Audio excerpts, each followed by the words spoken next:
Good morning, good afternoon, and good evening.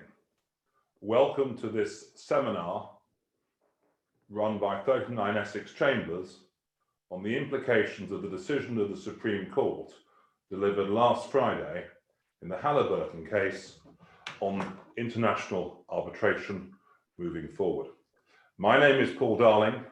I'm barrister and Queen's Counsel at 39 Essex Chambers. I practice both as an advocate and as an arbitrator in commercial and construction matters across the world, particularly in the Middle East and in Southeast Asia.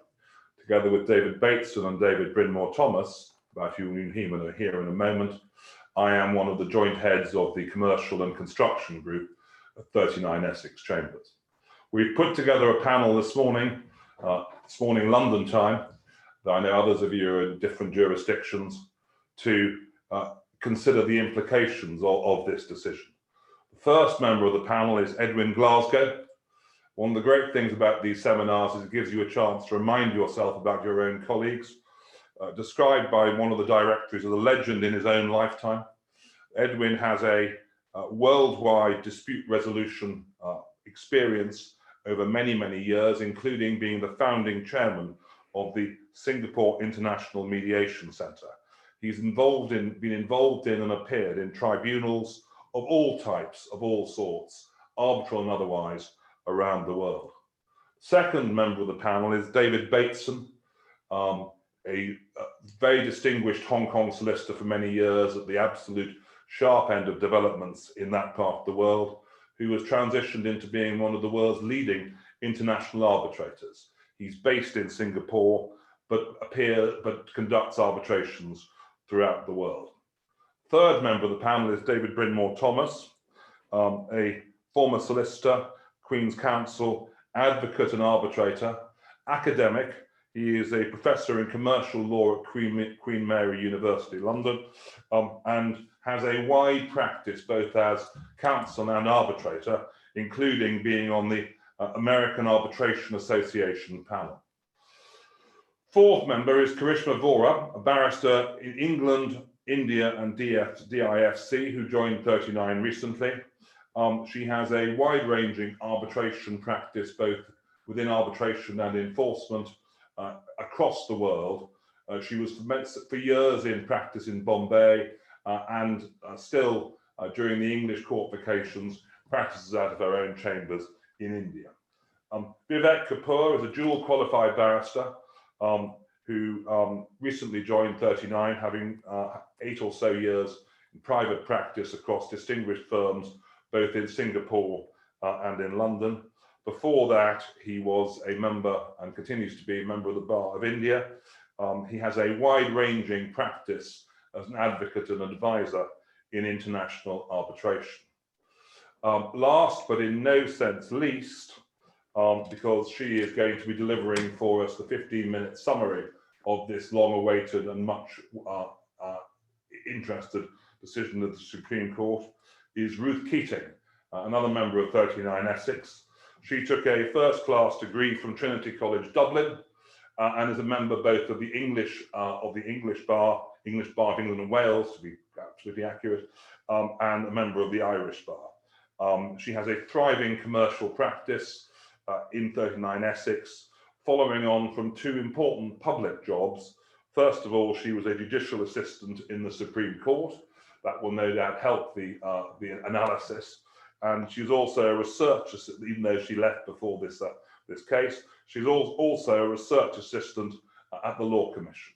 The format of this seminar is going to be that Ruth is very kindly going to give us 10 to 15 minutes summary of the principles. I'm then going to ask Edwin Glasgow to give a very quick overall reaction, and we will then dig down into the various implications. We'll keep to time, and if anyone has any questions, they can put them in the Q&A function, and we will endeavour to deal with them. So without more ado, Ruth, could I ask you, please, to give us a summary of the salient points of this important decision? Thanks, Paul. As Paul has outlined, we now have what has been a very long-awaited judgment of the Supreme Court.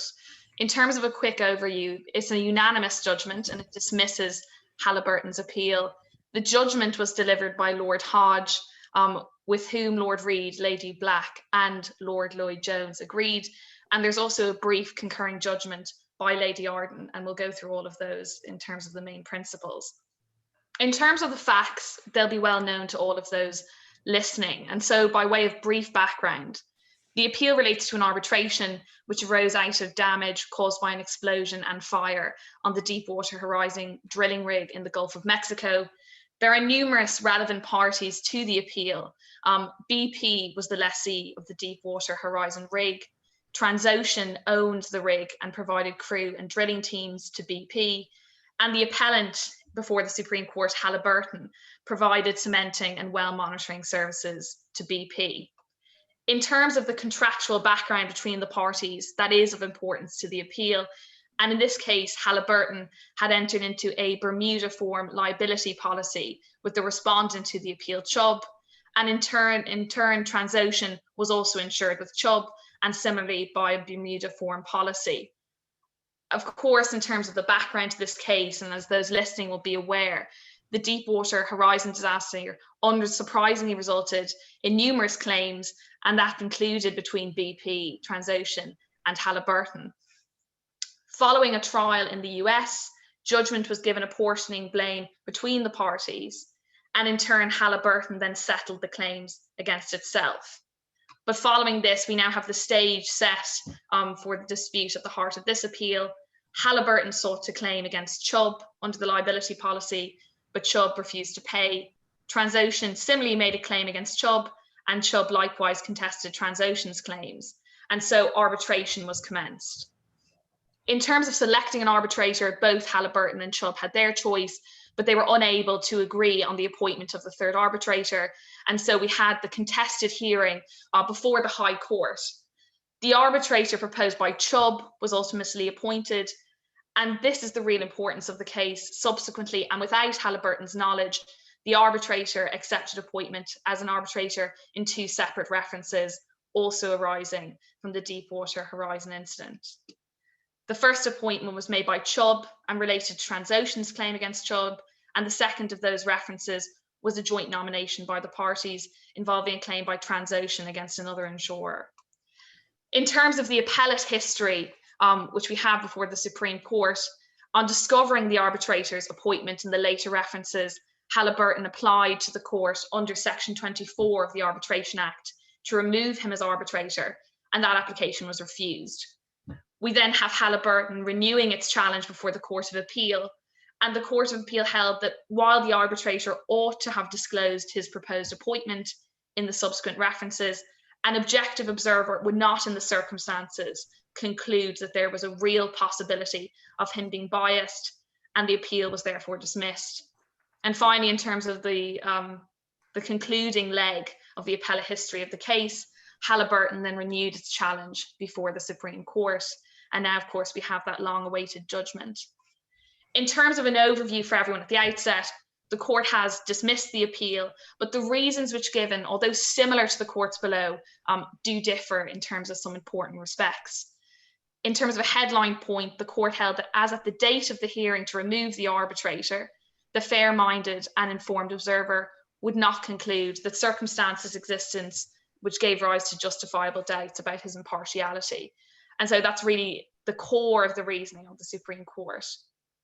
At the outset, in terms of the context of the appeal, I would also note that in assessing the judgment and its implications, it's important to keep in mind this factual backdrop of Halliburton, because of course it concerns multiple appointments with overlap. But what it doesn't speak to directly, of course, are other potential conflicts which frequently arise. It doesn't speak to arbitrations with overlap, multiple appointments in string arbitration, but of course the principles in this case are of wide interest, and of course those principles are also of much wider application.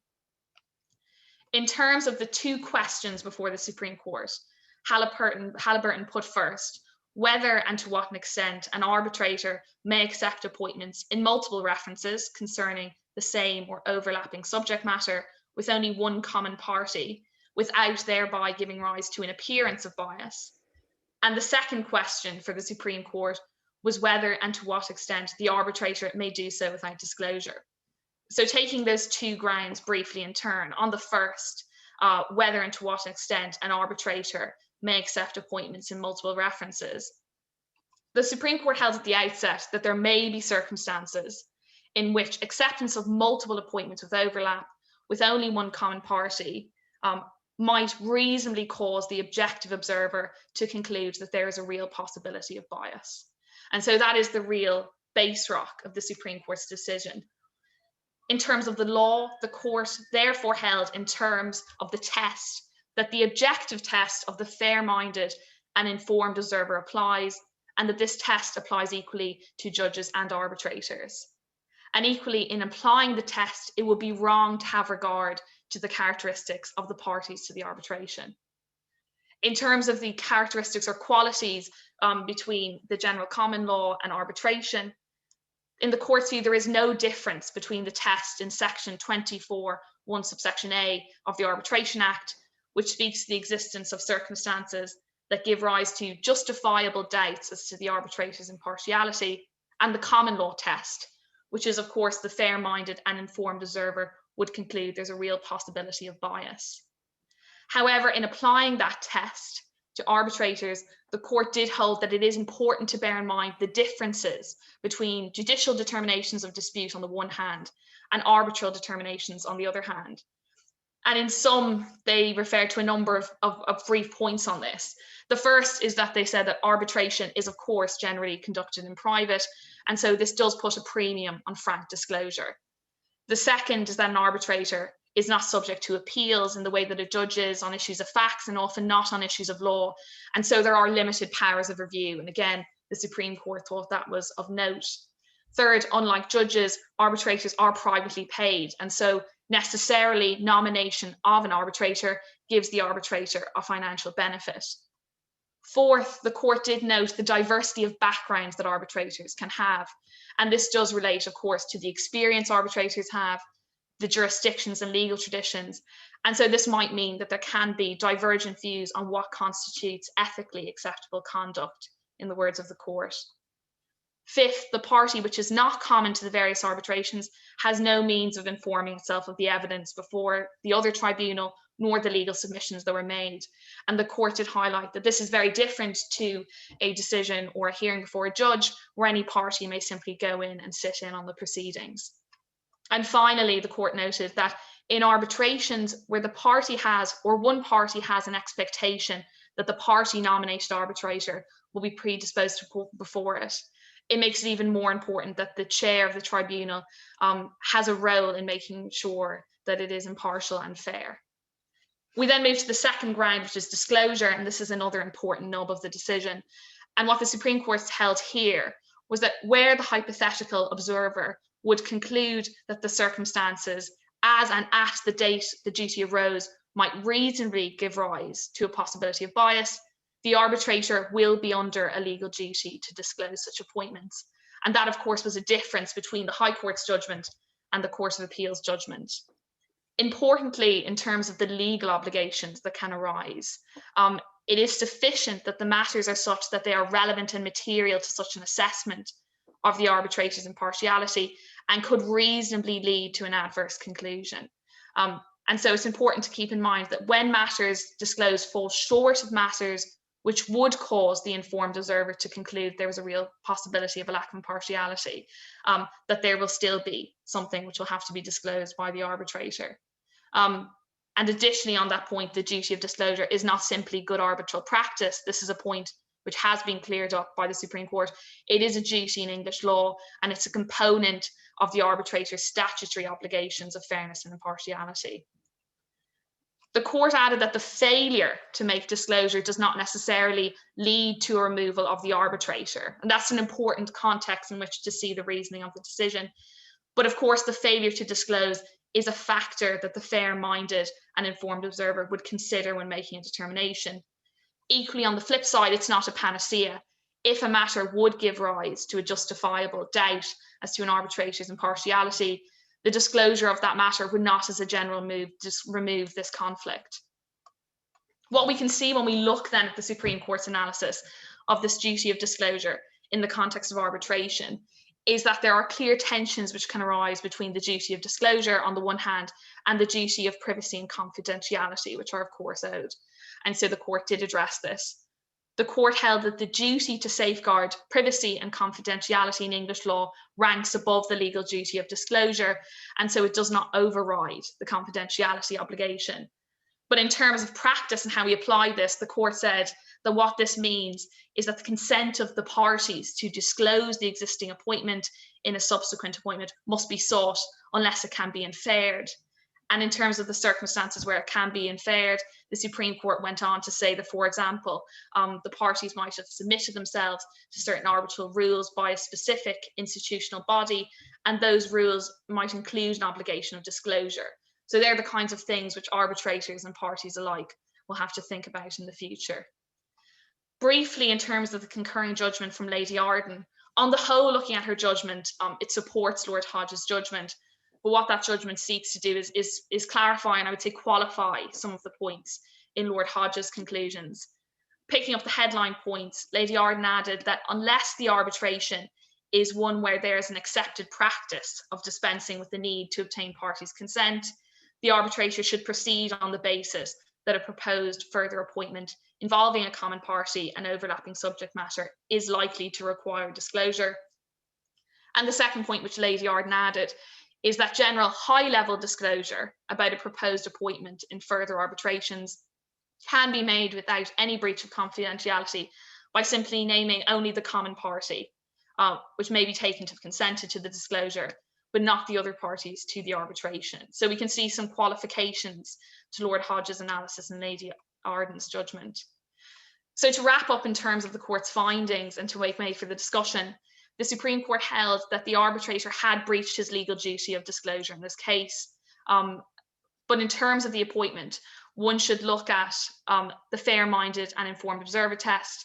And if they had considered the question at or around the date of his acceptance, they may well have concluded that there was a real possibility of bias. But in the court's words, it was not necessary to express a concluded view on this, as it was not the correct time to ask the question. In terms of what could have been done, the Supreme Court noted that he should have, at the time of the appointment, disclosed first Chubb's identity as the common party in the arbitration. The arbitrator should have also outlined the nature of the appointments in the subsequent references. And finally, what could have been done was a high-level statement that the subsequent references arose out of the same incident. In terms of the common law test applied by the parties, finally, taking into account the relevant factors at the time of the hearing, the court refused to hold that the arbitrator should be removed.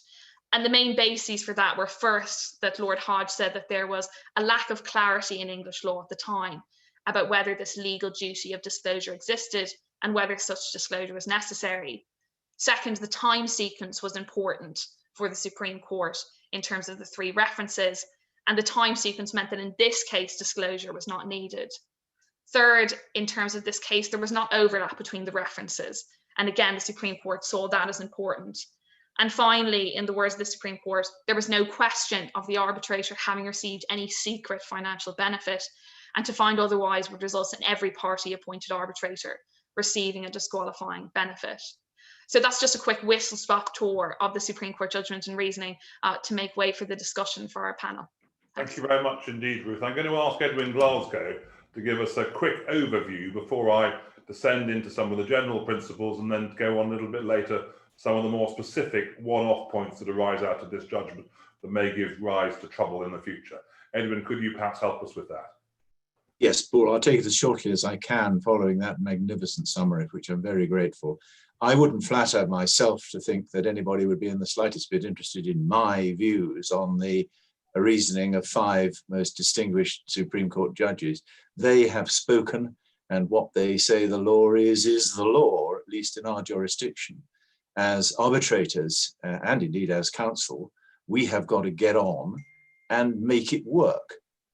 In trying to do that, it seems to me that what may really matter is that we do what we can to convince those of our international colleagues who will not be happy with all parts of this judgment, that whatever the law may be, we are going to apply it in a way which may reflect a bit more respect for internationally acknowledged norms than has perhaps been blindingly obvious to date. That said, I confess that I do feel that there are some points on which I, as someone who not infrequently has to struggle with what I should and what I properly can disclose, I would have welcomed a bit more practical guidance. But speaking for myself, even in those cases when not contractually bound by the terms of appointment, like those of the LCIA or the ICC, I personally will continue to think about my duty to disclose possible conflicts by reference to what I honestly think the parties would reasonably expect of me and nothing else. I do hope it won't sound disrespectful, because it most certainly isn't intended to. But I venture to suggest that despite the affectionate admiration that we all have for all of these eminent judges, the international arbitration community might be forgiven for thinking that the library of Bermuda form awards, which they either individually or collectively have written or contributed to, is comparatively small. But perhaps we learned yet again over the weekend that the best rugby referees are those whose playing careers were relatively minor and who excelled in other fields. But I repeat, making it work in practice is what seems to me to matter more than anything else. And we will do that. Although, may I confess as a side that I fear that some of our international colleagues who have appointed arbitrators in $100 million disputes might be a little surprised, I think, to be told that they, and I quote, must expect arbitrators to take further appointments to acquire the experience needed. That, with the greatest respect to Lady Arden, does seem to me to do for Bermuda form arbitration what Dominic Cummings did for eye testing.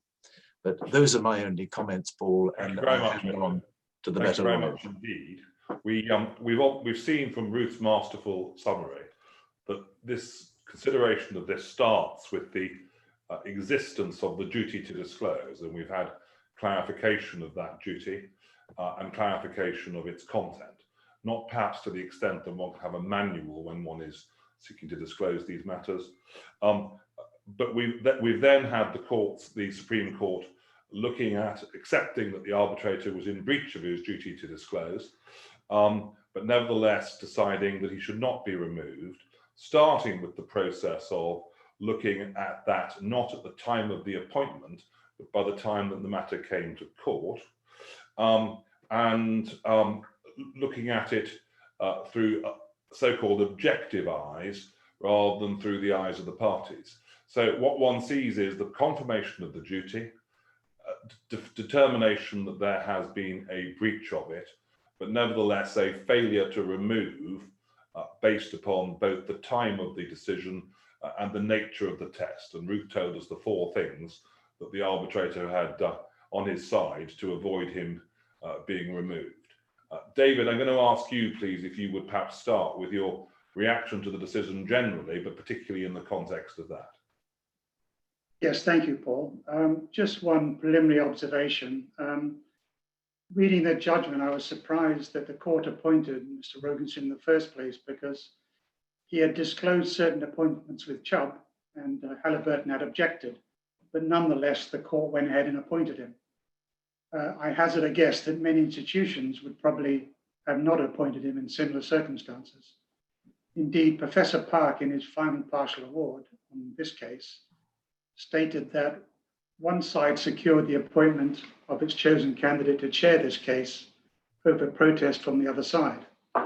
Now, dealing with the objective test and finding of no apparent bias, despite concluding that Mr. Rogerson had a legal duty to disclose his appointment in the subsequent reference number 2 involving the respondent and Transocean, and breached his duty, it held that a fair-minded and informed observer would have not inferred from Mr. Rogerson's failure to make disclosure there was a real possibility of bias. And I'm sorry, Edwin, but I'm going to take a look at some of the reasoning of these learned judges. Being in Singapore, I can escape the verbal abuse in Fleet Street by judges after this. The first point is that transocean arbitrations had commenced several months after the Halliburton arbitration. I don't see this as a point at all because there's a continuing duty to disclose throughout the arbitration. Mr. Rokinson's measured and temperate response to a challenge. I'm reminded of the Coakley Limited Bingham Knowles case, which one of my colleagues will deal with, where an aggressive reaction to a challenge had been one reason for his removal.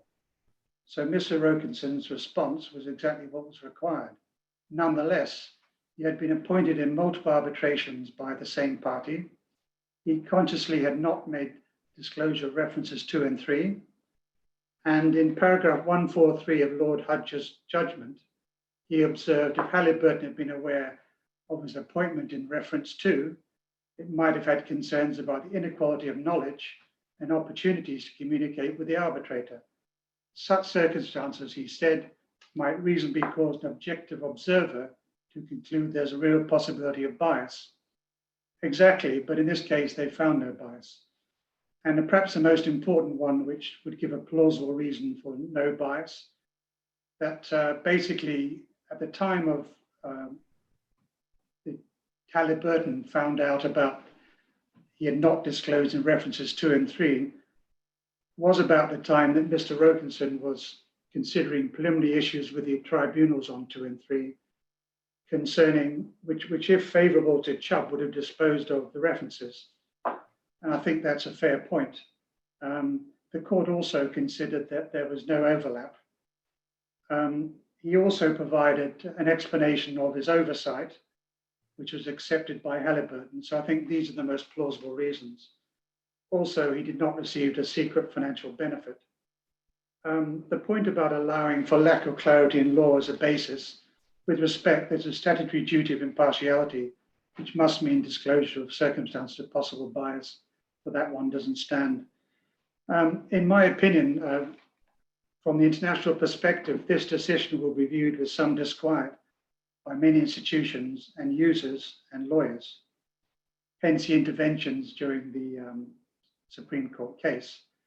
First, no sanctions for a clear material failure to disclose. Mention is made of being sued, but that will be dealt with later by one of my colleagues.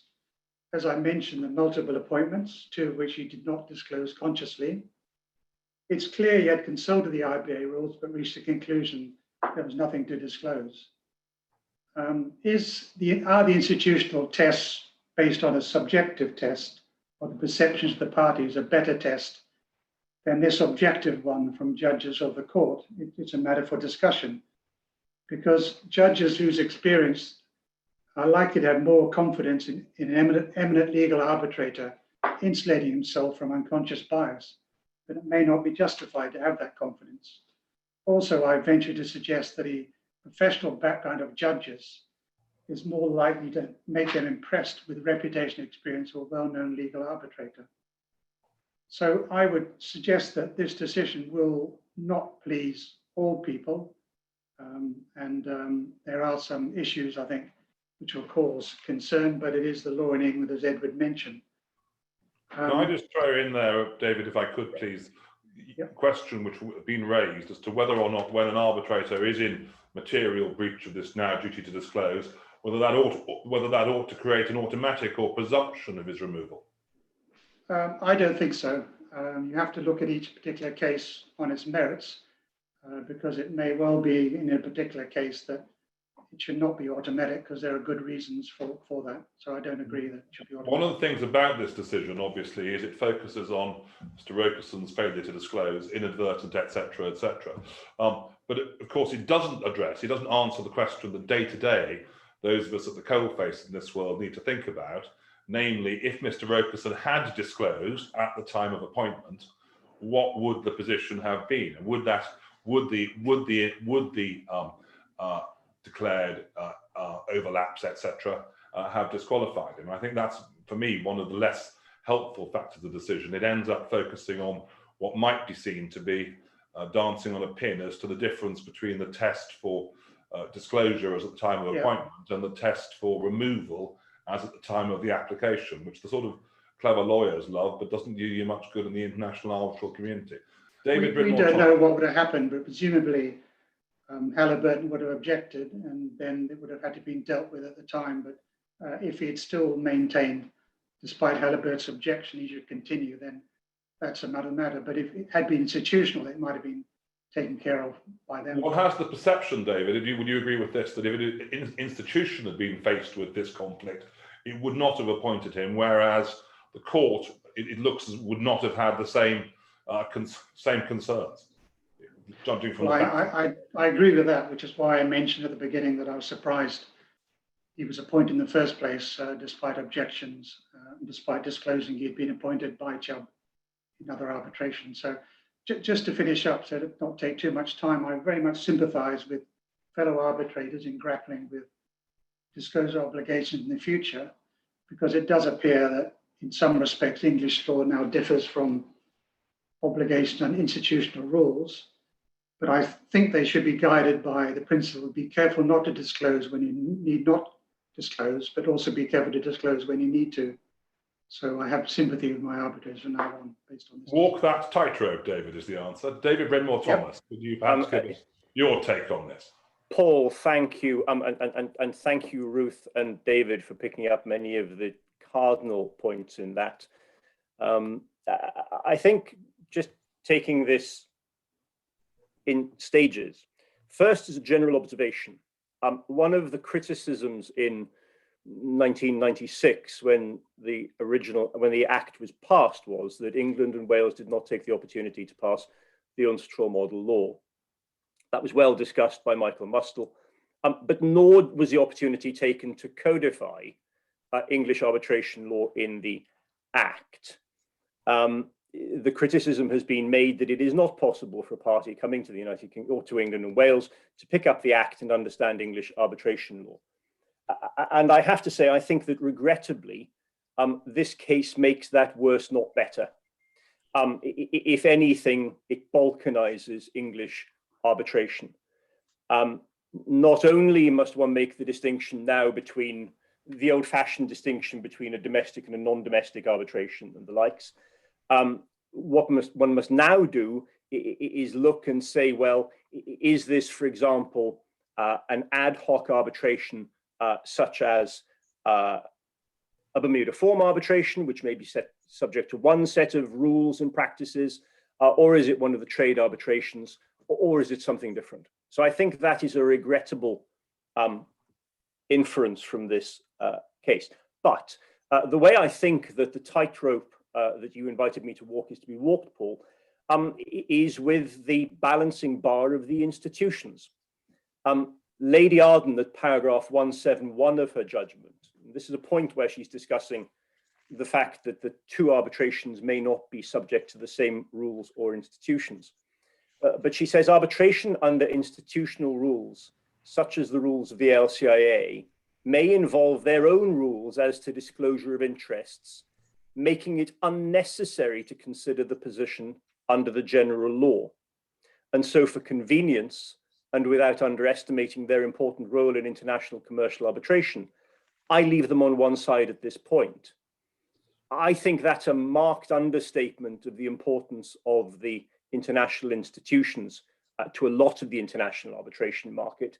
And effectively, in one sentence, Lady Arden dismisses the problems that Halliburton creates for much of the international arbitration community, because the test to be applied will not be the common law test. It may be informed by the common law test.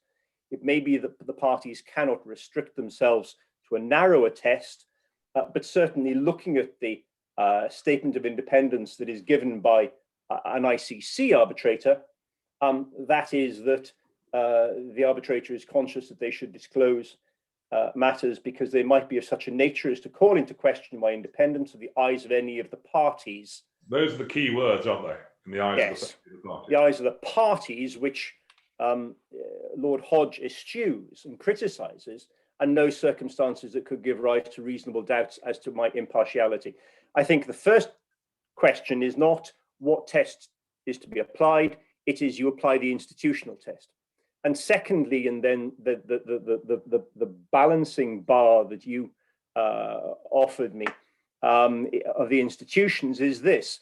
a party in Halliburton's position in this case would have had to make an application to the commercial court with the difficulty that we saw occurring in this circumstance to challenge the appointment.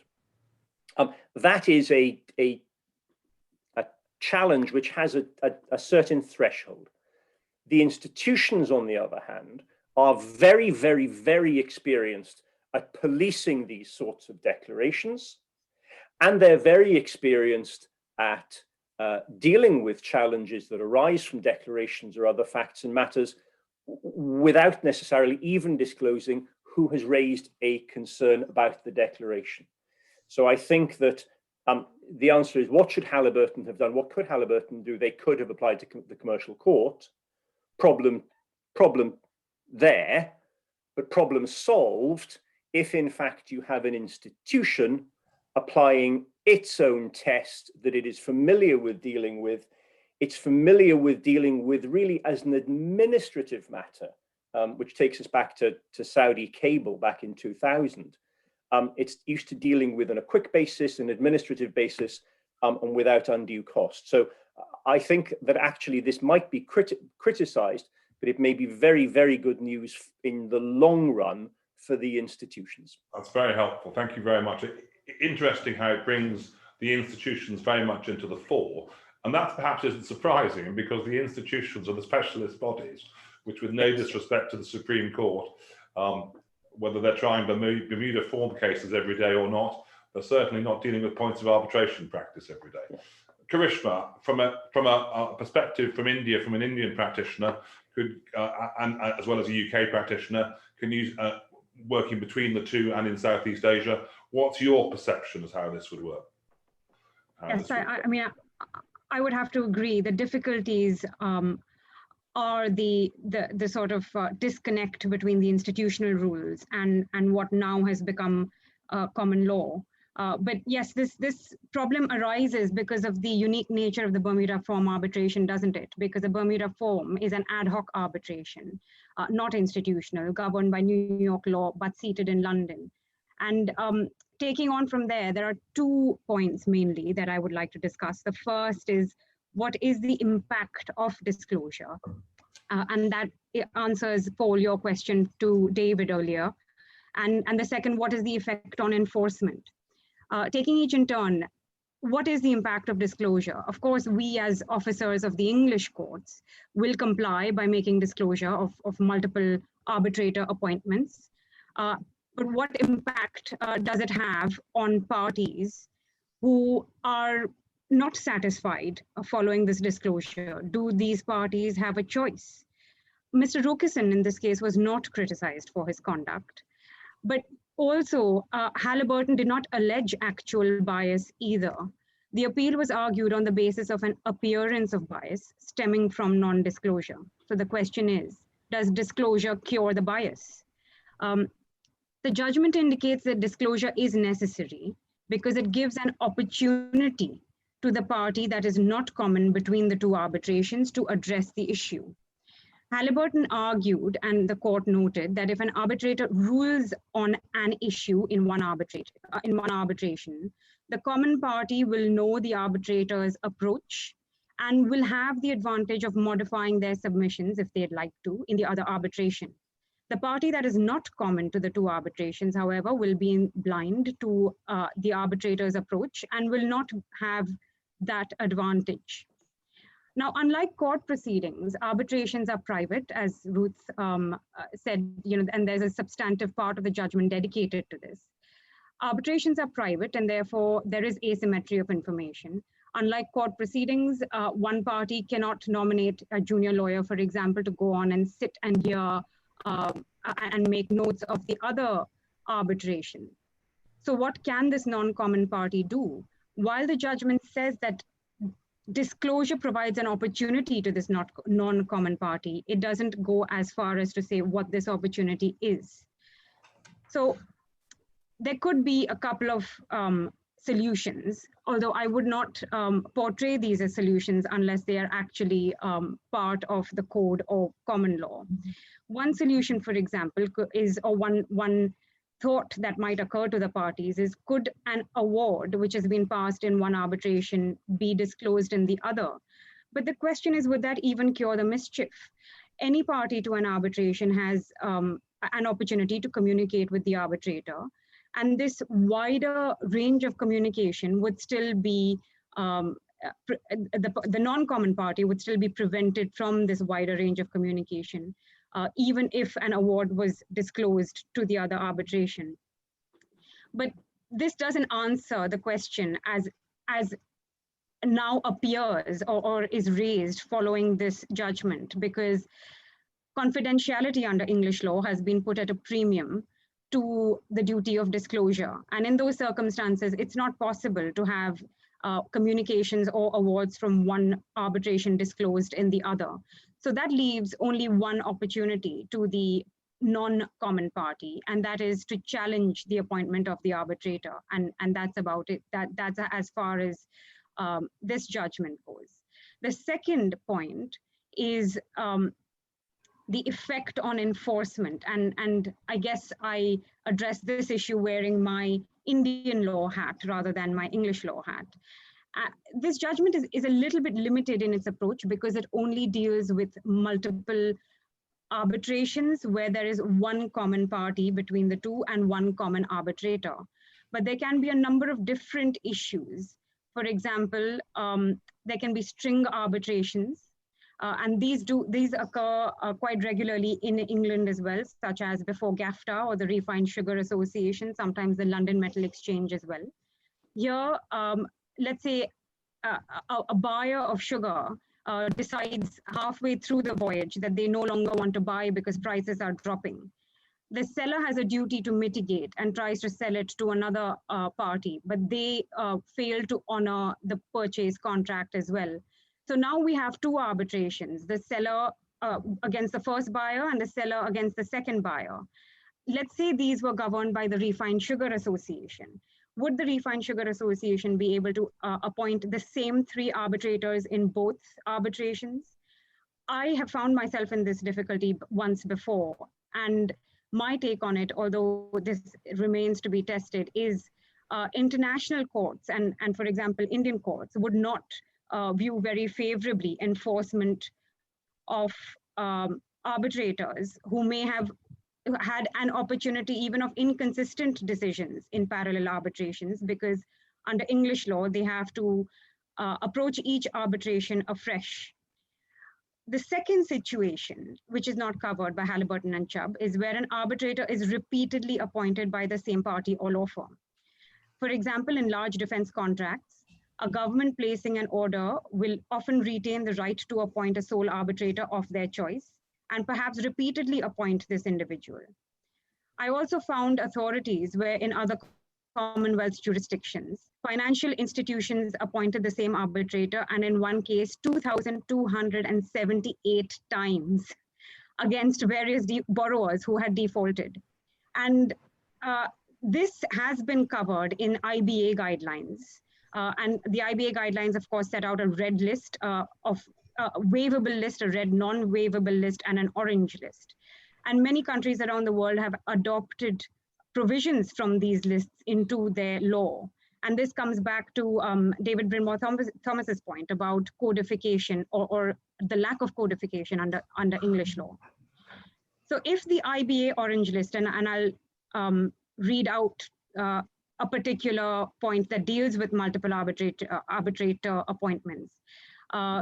The orange list says the arbitrator has within the past 3 years been appointed as an arbitrator on 2 or more occasions by one of the parties or an affiliate of one of the parties. That is enough, and that has been codified and adopted from the IBA guidelines into various Commonwealth laws around the world. That is enough to challenge the arbitrator's appointment, and the party challenging is likely to win. It doesn't match, of course, with Halliburton and Chubb, and there lies the difficulty, in my view, with enforcement. Thank you very much indeed. I'm going to ask Vivek in a minute to pick up the general threads, but also to talk about the multiple appointments and the frequent flyers. But before that, Edwin, I think there's a point you wanted to make. Oh, it was a very, very small one. It's just the point about the criticisms of Ken Rogerson. I think we have to accept that there were criticisms of Ken, and perhaps we can honestly say the sort of elephant in the room in this case has always been that it was Ken Rogerson. There can be nobody who doesn't hold him in huge admiration and respect, and indeed affection. And the blunt truth is that if I had made the mistake that he had made, I would have been out on my ear and told to put my coloured crayons back in my school satchel and been suspended immediately. We've had all this problem because it was Ken. And we've spent a huge amount of time with enormously clever judges trying to do what half a century ago I used to do in the magistrates' court, trying to persuade people that it was only a very small gross indecency. Of course it was a mistake. He admitted it. If it had been made by anybody else, we would never have been where we are today. That's the trouble with very nice, very clever men. Vivek, well, that's an introduction for you to then A, give us your thoughts, and B, talk about the term frequent flyers, which the excellent article written by Paul Stanley that highlights the use of that term and multiple appointments. Perhaps you could just tell us how you see it from that perspective. You're muted. You win the prize. I indeed do. I think that the treatment of impartiality as a freestanding concept under Section 24 of the Arbitration Act is likely to leave many dissatisfied. When the IBA guidelines refer to the eyes of the parties, they focus on a distinctive characteristic of arbitration, which the court indeed recognizes. This essentially means that in an arbitration, the only observers are the parties because the parties have contracted to keep their disputes away from the public eyes.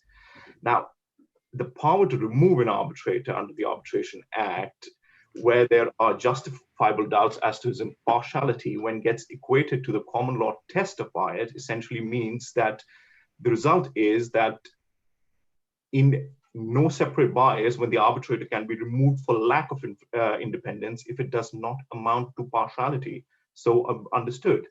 Now, the court was encouraged in that Section 24 of the Arbitration Act only provides for bias as understood by common law by the fact that independence, a requirement under UNCITRAL model law, was omitted. I think in this formulation, the aspect of preservation of confidence in the dispute resolution process is lost. There is a serious concern regarding the perception of London as a seat, especially amongst the foreign users of London arbitration. An English lawyer may take the view that the appointed arbitrator is a person is known to him, has high integrity. Somebody in New York or New Delhi may not be as confident, and I think the point has already been made. Might not bump into him in Fleet Street quite so often. As for the legal obligation to disclose, the position is somewhat difficult to reconcile, especially in the international context. The court finds that there is a legal obligation to disclose, and then goes on to decide that the breach of that obligation has no consequences. And here again, the conclusion is reached and expressed in terms of English law, which in my opinion is one of the biggest exports of the United Kingdom. Now, turning to the problem of frequent flyers, I think there is a growing concern regarding frequent flyers, as they're sometimes known.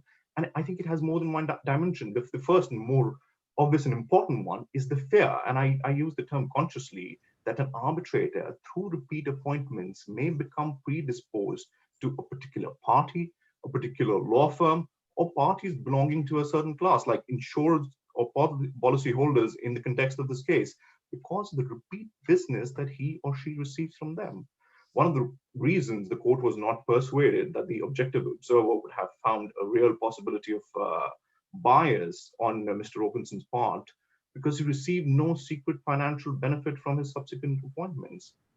In my opinion, the problem was looking for a secret financial benefit is that the court is looking for a form of dishonesty to impugn bias. The repeat appointments are the not-so-secret benefit that raise justifiable doubts. And as David had said, the English courts have in the past, especially in Coffley Limited versus Bingham, which is the 2016 case, removed an arbitrator where about 1/5 of the arbitrator's business came from one party. And then there were other circumstantial material to point towards bias. Now, the second reason, which Krishma also alluded to, is that if an arbitrator has previously decided the similar issues in other cases, the fact is known to only one party, but not the other. And in the context of frequent flyers, the problem is frequent flyers are appointed by repeat players. who have an in-depth knowledge of the results and reasons of the arbitrator's previous awards in cases where they were parties. This in-depth knowledge can be deployed with great tactical advantage. Now, in investor-state arbitration, which is also plagued with the issue of repeat appointments, which tend to usually be from the investor side for some and the state side for the others, this problem is slightly less aggravated because the arbitrator's previous awards are mostly public and both parties essentially have the same knowledge. And I think finally, the point which was at the heart of this case is arbitrators who have previously decided other cases involving the same factual issues or simultaneously engaged in doing so have heard and seen evidence which will be known to one party and not the other. There is undoubtedly a risk that their minds may be influenced by that evidence. And finally, I think although multiple appointments do not constitute bias, they definitely give rise to justifiable doubts. Can I just ask you a question as to whether this is an argument in favour of a larger pool of international arbitrators? I think it follows from what you say that that would be a good idea in your view. I absolutely, and I think that there have been even radical suggestions of a rule precluding multiple appointments, which will reduce the risk without significantly damaging arbitration and will also help achieve the goal of diversity and widening the pool, as you said. I'm just going to pick up a couple of questions before we go on to next topics. One question we've had is whether the duty to disclose is a new one or whether it was always there. David Bateson, I think you and I take the view that the duty's always been there. It's just now better recognised after the Supreme Court. The duty's always been there because the statutory duty of impartiality must mean to keep that, you must disclose when there's reasonable justified doubts about that. And the Court of Appeal had already found that there was a legal duty. The Supreme Court just confirmed that. And the other question that we were asked of from a very distinguished arbitrator in Hong Kong, I think you were going to answer, David, as to whether there is a real danger in taking string arbitrations where you may discover facts in one that you can't put out of your mind in the other. As I'm closest to Hong Kong, that individual's a friend of mine, I agreed to answer it. Friend of mine too, so good morning. Yes, quite. Yes, well, basically, if you look at paragraph 146 of the Lord Hodge judgment, he said that you can indeed infer consent to disclose without having to get express consent, the name of the common party, whether the appointment is by party appointment or court or institution, and a statement of fact generally that the reference arose out of the same subject matter. Beyond that, you would have to get express consent. So I think that's a good from the point of view. They shouldn't be concerned about dealing with multiple appointments on the same reference, subject to a proper disclosure, and assuming that there's no huge objection to that. Before I ask David Brynmore Thomas to deal with the costs panic, which is what I'm calling it, I want to make 2 points. Firstly, we've had a very helpful intervention from a very distinguished senior arbitrator, pointing out that the pool of arbitrators available is in fact infinite because there are no requirements. I think that's a obviously correct statement, but I think that we have to recognise that the arbitral community, I wouldn't describe it as a club, a frequent flyers club completely, but the means of expanding those who are capable of appointing is going to be very good. I'm not going to take up time talking about how arbitrators are best advised to deal with these challenges if things go wrong, but it's certainly clear that Mr. Rogerson's conduct in the way in which he dealt with it, and pace apparently of some quite blunt correspondence to him, counted very much in his favour. The other side of the coin, which in the Coakley case, decided by Mr. Justice Hamlin in his last case of the Commercial Court, where the arbitrator's reaction, which is, if I may say so, for those who are interested in this, worth a read, the transcript of his go at counsel who was asking these questions is not without interest. It is certainly right that arbitrators, if they do get themselves into this sort of difficulty, fighting your way out doesn't appear to be the best way to do it.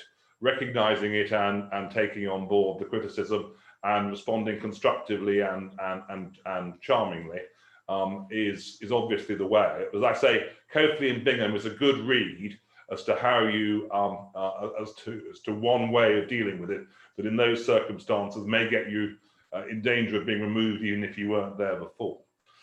We've got a few minutes left. I want to pick up one point that I know over the weekend, reading all the material and talking to colleagues across the world, has caused some interest. In paragraph 111 of the judgment, Lord Hodge says, secondly, in cases where the matter is serious, but the non-disclosure of the matter on later examination does not support the conclusion that there is apparent bias, the arbitrator might, depending on the circumstances, face an order to meet some or all of the costs of the unsuccessful challenger or bear the costs of his own defence. That's obviously something of a shock to those in the arbitral community. David, would you like to perhaps just introduce, as we finish, that topic as one to be looking forward to over the next few years? Certainly. I mean, simply taking this as in stages, under the Arbitration Act 1996, an arbitrator has a statutory immunity against damages, save in circumstances where there has been bad faith. Arbitrators, as a result, tend not to appear, even on challenges under Section 24, let alone challenges under Section 67, 68, or 69. On the one occasion when I was instructed under a Section 24 case, it was expressly because the claimant had sought costs against the arbitrator. And when I explained that to the judge in the commercial court when I appeared, he said, "Oh, that explains why you're here." And as soon as the claimant indicated that in fact they weren't pressing a claim for costs against the arbitrator, I was invited to skedaddle, or at least it was observed that my presence was no longer really required. This passing comment in 111 is the only circumstance that I know of, I haven't been able to look much over the weekend, where the court has expressly contemplated making an order against an arbitrator where there is a challenge to remove the arbitrator. As you've said, the quote is, in cases where the matter is serious, but the non-disclosure on later examination doesn't support the conclusion of apparent bias. But nonetheless, Lord Hodge is contemplating that there would be an order for costs against the arbitrator. In terms of the sort of income that arbitrators make, I realize that the view is that arbitrators are as rich as Croesus, but in fact, that would completely wipe out an arbitrator's fee income. One outing to the commercial court would wipe out fee income from an arbitration. I can see the insurance market responding to this in terms of arbitrators' PI. And I can see concerns also from the perspective that if a threat is made to an arbitrator in a challenge, what does the arbitrator do? Does the arbitrator say, well, what does the other party want to do? I will let the pair of you deal with it and I will stand back? Because then the arbitrator is unrepresented but may face an order as to costs. Does the arbitrator defend his or her position and face an order as to costs? Or does the arbitrator just say, I'm not going to risk costs, I'm gone, I'm resigning?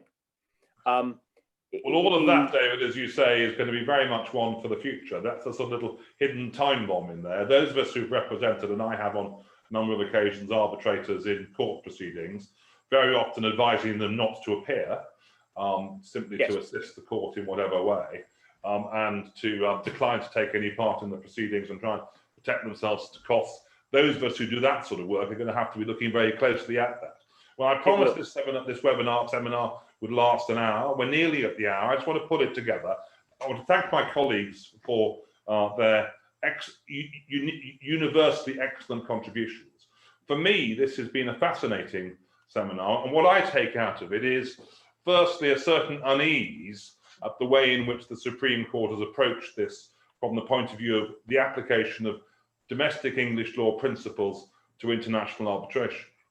Secondly, I regret the fact that, notwithstanding the eminence of the arbitrator, the duty to not to disclose on the particular facts of this case did not simply lead to his removal. That would seem to me to be an appropriate sanction, independent of the individual concerned, whose eminence and distinction we all recognise. But But thirdly, the other thing I would just say at the end of this, if I may, for me, it's a disappointment. I'm an arbitration practitioner, both as counsel and as arbitrator.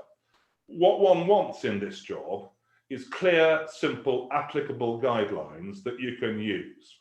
Now, I've spent quite a lot of time since Friday reading this judgment, and thanks to Ruth, understand quite a lot of it, I think, now. But nevertheless, there are judgment after judgment. By judgment, I mean decision for arbitrators, decisions for parties. And that may bring us back to David Brynmore Thomas's contribution, pointing out the benefit of the institutional arbitral rules, and of course, the difficulties that arise from the otherwise understandable decision for other reasons not to codify English law in the Arbitration Act 1996. But the reality is that we will, as Edwin said at the start of this, turning it back to where we began, as practitioners and arbitrators, will make this work. The institutions factor, I think, gives us the sort of assistance and protection to continue the eminence of London as an arbitration centre, looking at it from a London point of view, but recognising also and reflecting on 39's geographical presence, that this is going to be a matter that's going to be approached, I suspect, differently in different jurisdictions. So may I, with all of that, repeat my thanks to my colleagues, repeat my thanks to you for doing us the great privilege of coming to listen to us talk and bring this seminar, webinar, whatever the appropriate label is, to a close, and wish you all a very good week.